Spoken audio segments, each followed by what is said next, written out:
అలాగే మన ఎంపీ గారు ఆ పేరు కూడా గుర్తురాట్లేదు, విజయసాయి రెడ్డి గారు, వారు మాట్లాడతారు. జగన్మోహన్ రెడ్డి గారు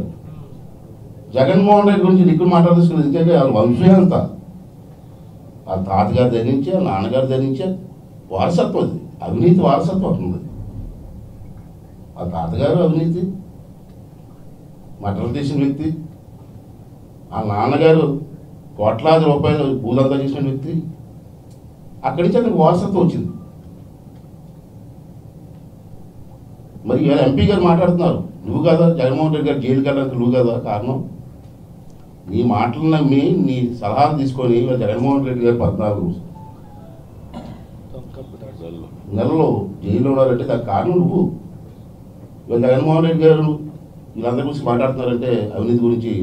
దెయ్యాలన్నీ ఒక దగ్గర కూర్చొని వేదాలు నడిస్తే ఎలా ఉంటాయండి? ఆ విధంగా ఉంది.